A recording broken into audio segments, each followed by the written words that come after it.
Welcome to the Fashion Translator. I'm Claire, your host. Together we explore how AI and innovation are reshaping the fashion industry through creativity, technology, and global partnership. For today's episode, I'm thrilled to welcome Cynthia Kim, founder of Love Classic. Cynthia, thank you for joining me today. Could you please start by introducing yourself and your company? Thank you for having me. I'm Cynthia, the founder of Love Classic. So tell us a bit more about the soul of your company.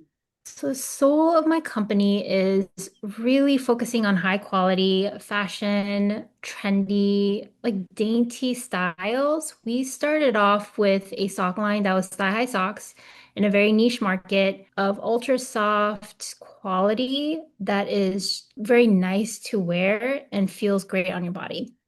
And from there, we just kind of expanded on that idea and concept, and that's where we are today. So tell us a bit more about what inspired you to start with socks. Why socks among all of the categories? So many years ago, I was really into like sports and working out, like hiking. I also snowboarded for many years, and that's kind of how I discovered socks because I had to focus more on my foot just because running takes a toll on your foot, snowboarding. So I was looking at material content, making sure they're moisture wicking, and then there's also that softness I'd yet to go for. And then once I got that down, I started looking at design. So I think when I was during my snowboarding phase, I was really into finding these socks that are really soft, warm, fuzzy, and they had like this bear pattern with like a claw on it. So I thought that was really cute, and that kind of sparked my interest and passion with socks. And I kind of just went into the whole thigh-high sock because of I thought it'd be kind of fun to work on. It's long, it's luscious, it's unique. There isn't really that many different type of thigh highs out there. So that's how I originally started off focusing on socks. That's where it kind of just fueled my fashion passion. It's an interesting journey, and also sock is a very niche category. It's a product in itself, and it's very different than clothing. Can you tell us a bit more about your process? How does one pair of socks come to life from concept to when it reached the end of the consumer?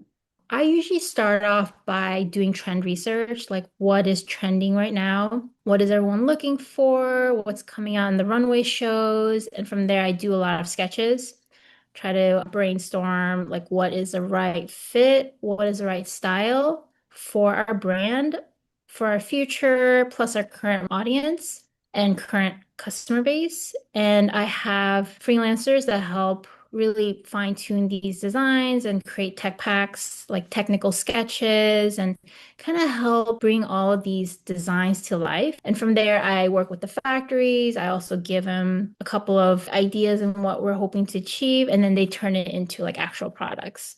So they take our specs and then like our like what I'm hoping for, and it kind of goes from there. I know we do the fittings, I test the quality, making sure everything looks good, doing quality checks, and then once everything checks out, we place our orders and then it gets launched into our website. If we look at all of these steps and all that it takes to bring one pair of socks to life, which part of this product category would you say it's most either misunderstood or not really known by the customer that you would like to share with them? Something that is like a fact that the consumer may not think about, but it's interesting to know behind the scene or in front. Just the amount of brainstorming and technical aspects as far as like market research. It's also the fiber research, making sure that it is comfortable. It's a lot of trial and error. So even though you design something, you might want to just scratch it out and start over because something about it isn't really exactly what you're hoping for. So you want to strive for your very best and you just kind of start everything over. So it's just like the amount of time and energy and really doing your research is Yeah. probably what everyone doesn't see behind the scenes. If we launch the styles on our website, it makes it seem a little bit easier than what happens. Yeah. Yeah, it's true. The trend research, actually the process kind of goes like a funnel, like the trends research is the first layer, but it's the bulk, like the first raw contact and the first raw inspiration. That's where everything kinds of narrow downs, and then what the consumers see on the website is actually the tip of the iceberg. Yeah, I think it's the funnest part of designing and launching. It's easy Yeah. once you have your photo shoots and all of your content created. You just have to launch it and see what happens. It's just, yeah, I think it's the best part. And you mentioned that now you're expanding more into clothing. What triggered this expansion, or what inspired you to grow into other categories? So when I first started Love Classic, I did want to start with socks, but I did have in the back of my mind, like I planned it out. I was going to start with socks, grow from there, and then create like a clothing line that cohesively matched our sock line. As I was working on it and developing samples, COVID happened. Mm. It was kind of devastating what was happening around the world. Our supply chain kind of broke off for a couple of years with Yeah, our sock too. So it was just kind of waiting it out. Even with COVID ending, I did start seeing things pick up. Everything was resuming back to normal, but I did notice it took a couple of years before that happened. At least for me and my company, it took about 2.5 years after COVID was announced that it was safer, for everything to kind of just pick up and go back to normal. From there, I was able to relaunch my sock business. Once it stabled out, I was able to refocus on clothing. And that's kind of how I ended up here, like redesigning our clothing line and just kind of working towards our next launch, which is happening in August. that's very exciting. So if we Yeah. look at, again, the behind the scene, what are some operational shifts that you had to implement, or some things that you had to adapt by bringing in these new categories? Like the protocols are different, the tech pack are different. Tell us a bit more about this adaptability to bringing a new category. Well, I did have to bring in new designers for the clothing just because it's a new expertise. Like with Yeah, socks, it's all about fibers and knitting and gauges, where clothing is about fabrics, material, embellishment, different type of construction.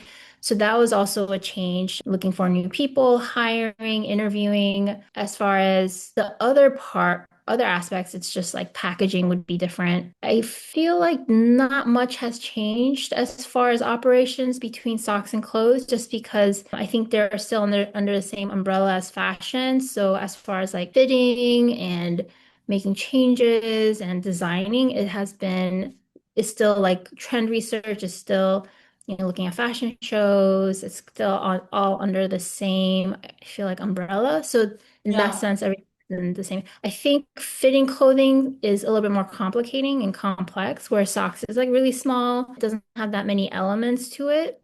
Whereas clothing, it's a little bit more like armhole. Like when you wear it, yeah. it's comfortable when you lift your arms.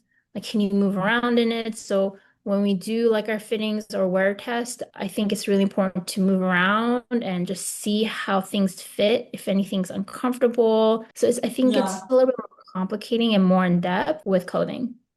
Yeah, Mhm. I agree. I agree with you. I also worked with socks and clothing in the past, and I would say that this is really where the biggest difference is. Like if you think about the fit for a garment, it's really that's where the big part happens, that most of the consumers might not think about it at first. They can think, oh, like you draw it and then someone sews it and then it's done. Where actually the bulk of the work happens in the fit, which is really, when you think about it, like engineering. It's bringing an idea that is from 2D to Yeah. 3D, and a 3D that moves and evolve and like has a temperature. So that's really, and the next level of complexity is really there.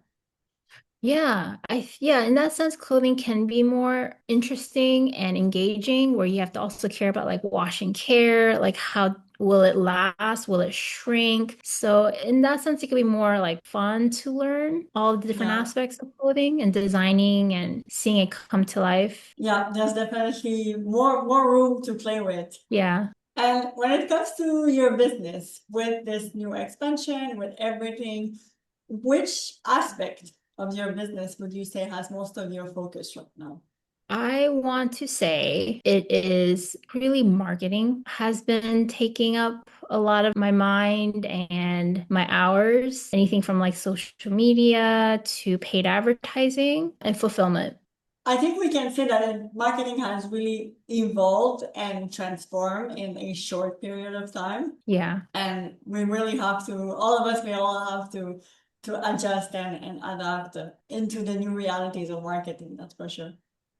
Yeah, marketing has transformed. I think AI has also taken a huge transformation, especially with marketing. Things has gotten a little bit easier because of AI. So I do appreciate that. For Yeah. sure. What are some of the aspects that you've been leveraging AI for? I want to say caption writing has been a little bit easier. Creating headlines, SEO research too, Yeah. like SEO marketing has become easier for me, whereas before it was just a little bit more of like intensive research and analytics and trial and error. But I think with AI, it's a little bit more easier and you could focus a little bit more and it kind of just helps you hone in on more keywords or already like obvious keywords that you should start with. So that's been greatly helpful. Yeah, it's true that it gives us this speed, that this head start that before was kind of a bit more labor intensive. And Yeah. if today with a magic wand, I could automate one aspect of your business Mhm. instantly, which one would it be? I think right now where I'm struggling the most is a lot of the little tasks and administrative tasks that have been taking up a lot of my days and my weeks, but it's also still very important to do. Yeah, It's like kind of all over the place, or it's just like all aspects of my business where I wish I could tie everything together so it would just kind of one person can do it.